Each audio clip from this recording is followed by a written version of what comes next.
स्वास्थ्य जागरूकता की सीरीज में स्वागत है एक बार फिर से आप सभी लोगों का। मेरा नाम डॉक्टर योगेंद्र सिंह चौहान है और आज के इस वीडियो के माध्यम से मैं बात करने वाला हूं आपसे थायराइड प्रोफाइल के बारे में। थायराइड प्रोफाइल एक इंपॉर्टेंट टेस्ट है। जब भी आप अपना कंप्लीट हेल्थ चेकअप करवाते हैं तो उसमें थायराइड प्रोफाइल का एक अपना महत्व है। हम बात करेंगे कि थायराइड प्रोफाइल क्या होती है, साथ ही साथ में थायराइड प्रोफाइल के कौन कौन से मेन कंपोनेंट होते हैं, यानी थायराइड प्रोफाइल के द्वारा हम किन किन चीजों को चेक करते हैं, और साथ ही साथ में हम बात करेंगे कि थायराइड प्रोफाइल आपको कब करानी चाहिए। तो आइए सबसे पहले बात कर लेते हैं थायराइड प्रोफाइल के बारे में। जब हम थायराइड के बारे में बात करते हैं तो सबसे पहले आपको ये याद रखना है कि थायराइड टेस्ट के अंदर हम क्या क्या चीजें देखने जा रहे हैं। इसमें हम बात करेंगे सीरम T3 के बारे में, इसके बाद हम बात करेंगे सीरम T4 के बारे में, और इसके बाद बात करेंगे हम TSH के बारे में। यानी मैं आपको ये बताना चाहता हूं कि आपके सामने एक ओरिजिनल रिपोर्ट है जिसमें हम बात करेंगे कि पेशेंट के अंदर हमें क्या क्या वैल्यू मिली है T3, T4 और TSH की, और इसकी स्टैंडर्ड जो वैल्यू होती हैं वो क्या होती हैं, इनके बारे में बात करेंगे। थोड़ा आगे मैं आपको लेके चलूंगा और मैं आपसे बात करूंगा थायराइड प्रोफाइल टेस्ट के बारे में। थायराइड प्रोफाइल टेस्ट क्या है, तो आपको याद रखना है thyroid profile is a group of blood test used to evaluate functioning of the thyroid gland. यानी आपको ये याद रखना है कि जो थायराइड प्रोफाइल टेस्ट है ये हमारी थायराइड ग्लैंड की फंक्शनिंग को इवैल्यूएट करने के लिए, देखने के लिए कि वो किस तरीके से काम कर रही है, इसके लिए हम थायराइड प्रोफाइल टेस्ट कराते हैं। मैं आपको ये भी बताना चाहूंगा कि जो थायराइड है हमारी बॉडी के अंदर, ये क्या करती है, regulate metabolism, growth and energy balance. यानी हमारे शरीर में अगर थायराइड सही से काम करेगी तो ये हमारी ग्रोथ को कंट्रोल करती है, ये हमारे एनर्जी के स्तर को मेंटेन करती है, ये हमारे मेटाबॉलिज्म को मेंटेन करती है। तो ये बातें आपको याद रखनी है कि जब हम थायराइड की फंक्शनिंग को चेक करते हैं उस समय पर हम क्या कराते हैं, उस समय पे हम थायराइड प्रोफाइल टेस्ट कराते हैं।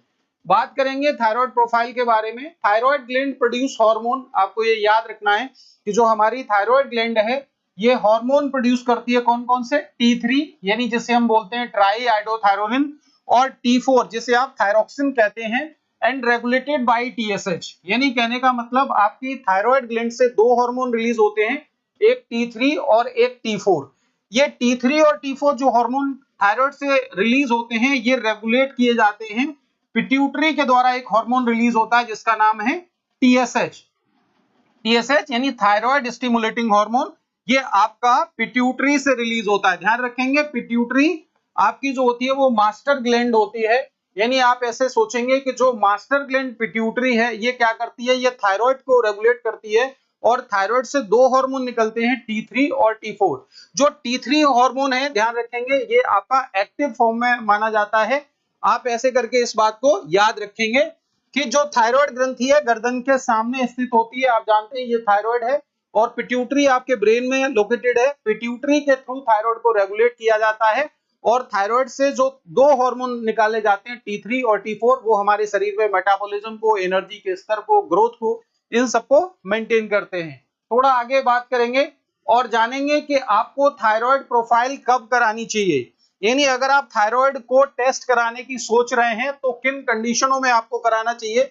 तो अगर आपको बहुत ज्यादा थकान रहती है, फटीग, वीकनेस और वेट गेन या वेट लॉस, यानी अगर आपको बहुत ज्यादा थकान हो रही है या आपका वजन बढ़ रहा है या वजन घट रहा है, उस स्थिति में आपको थायराइड प्रोफाइल टेस्ट कराना चाहिए। या आपको कोई मेंस्ट्रुअल इरेगुलरिटीज या इनफर्टिलिटी, यानी फीमेल के अंदर अगर किसी भी प्रकार की मासिक धर्म से संबंधित कोई गड़बड़ी है, यानी अगर एक्सेसिव महीना आ रहा है या कम आ रहा है, या बांझपन यानी इनफर्टिलिटी यानी कंसीव नहीं हो रहे हैं, उस दौरान भी आप थायराइड का टेस्ट आपको कराना चाहिए। उसके बाद आप देखेंगे गॉइटर यानी स्वेलिंग इन द नेक, यानी अगर गले में यहाँ पे किसी भी प्रकार की कोई स्वेलिंग बढ़ रही है तो वहां पर आपको थायराइड का टेस्ट कराना चाहिए। या आपकी जो धड़कन है, हार्ट रेट टू फास्ट और टू स्लो, यानी अगर आपकी धड़कन बहुत ज्यादा बढ़ी हुई है या बहुत ज्यादा आपको लगता है कि कम है, आपको बेचैनी होती है, उस दौरान भी आपको थायराइड की टेस्ट कराना चाहिए। दिल की धड़कन तेज या धीमी होने पर, ड्यूरिंग प्रेगनेंसी, प्रेगनेंसी के दौरान थायराइड का टेस्ट बहुत इंपॉर्टेंट है, क्योंकि थायराइड के फंक्शनिंग के ही द्वारा बेबी की ग्रोथ कंट्रोल होती है। तो प्रेगनेंसी के दौरान हमें बेबी की ग्रोथ को देखने के लिए थायराइड को एग्जामिन कराना चाहिए, थायराइड प्रोफाइल कराना चाहिए। उसके बाद बात करेंगे मूड चेंज और स्लीप प्रॉब्लम। अगर आपका मूड स्विंग होता है, आपको गुस्सा आता है, इरिटेशन होता है और या आपको सोने में तकलीफ हो रही है, आपको नींद नहीं आ रही है, तो ये वो कंडीशनें हैं जहां पर आपको थायराइड प्रोफाइल को एग्जामिन कराना चाहिए, थायराइड को चेक कराना चाहिए। थोड़ा आगे की बातें करेंगे और जानेंगे कि आपके थायराइड प्रोफाइल में मेन कंपोनेंट कौन कौन से हैं। मेन कंपोनेंट में सबसे पहले हम बात करेंगे टीएसएच के बारे में। मैंने आपको पहले बताया है कि जो टीएसएच है ये आपकी पिट्यूटरी से रिलीज होता है, थायराइड स्टिमुलेटिंग हार्मोन जिसे बोलते हैं, सेक्रेटेड बाय एंटीरियर पिट्यूटरी। आपको ये याद रखना है, पिट्यूटरी ग्रंथि से जो टीएसएच निकलता है ये क्या करता है, stimulate thyroid gland to produce T3 and T4। यानी जो आपका टीएसएच है ये आपको क्या करेगा, थायराइड को कंट्रोल करेगा और थायराइड से दो हार्मोन निकलते हैं जिसका नाम हमने देखा है T3 और T4।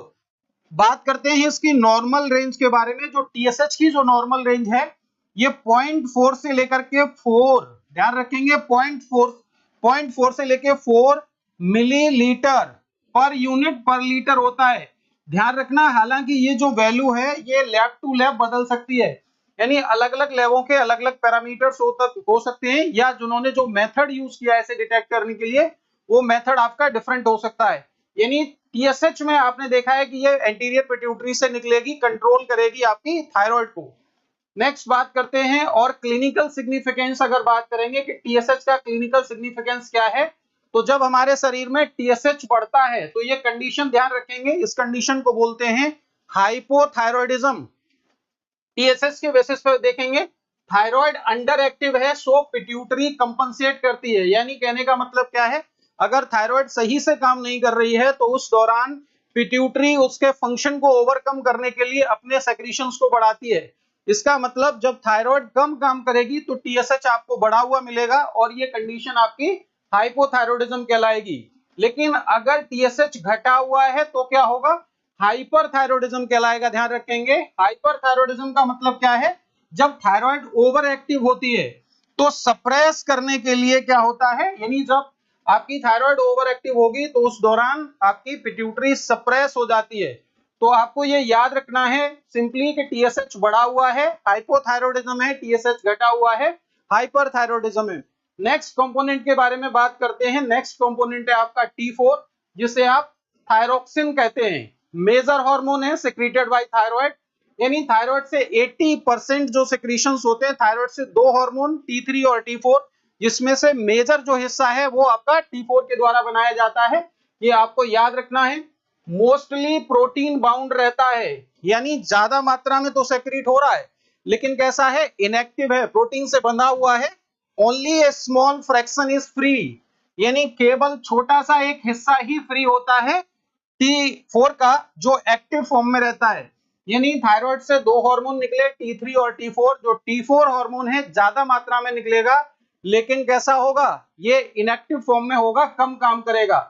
नॉर्मल रेंज अगर आप T4 की देखेंगे तो इसकी नॉर्मल रेंज आप देखेंगे दैट इज 5 to 12 माइक्रोग्राम पर डेसीलीटर, यानी 5 से 12 की रेंज में होता है। और अगर आप देखेंगे ये टोटल वैल्यू है, लेकिन फ्री T4 के बारे में बात करेंगे तो फ्री T4 की जो रेंज है 0.8 से लेकर के 2 नैनोग्राम, ध्यान रखेंगे 0.8 से लेकर 2, यानी बहुत कम मात्रा में फ्री फॉर्म में मिलेगा T4।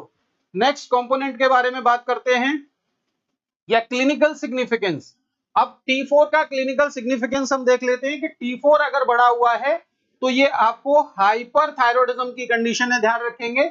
जैसे ग्रेव डिजीज है या टॉक्सिक गोइटर है, यहाँ पे केवल और केवल T4 बढ़ा हुआ है, ध्यान देंगे। अगर T4 आपका घटा हुआ है तो ये हाइपोथायरॉयडिज्म की कंडीशन है। और जो आपको हाशीमोटो या थायरॉइडाइटिस या आयोडीन डेफिशिएंसी के केस में ये कंडीशन देखने को मिलेगी। यानी केवल T4 को देख करके आप आइडिया लगाना चाहते हैं तो T4 अगर बढ़ा हुआ है तो ये कंडीशन हाइपरथायरॉयडिज्म है, और T4 अगर घटा हुआ है तो ये कंडीशन हाइपोथायरॉयडिज्म है। थोड़ा आगे की बात करते हैं और जानते हैं next component that is the T3 triiodothyronine more active है। यानी आपको याद करना है T4 और T3 में से जो एक्टिव हार्मोन है वो आपका T3 है, but produced in small amount, यानी थायराइड के द्वारा कम अमाउंट में प्रोड्यूस होता है लेकिन ज्यादा एक्टिव होता है। Mostly formulated bye mostly formed by peripheral conversion, यानी ये आपको याद रखना है कि जो T4 है ये कन्वर्ट होता है T3 में, ठीक है।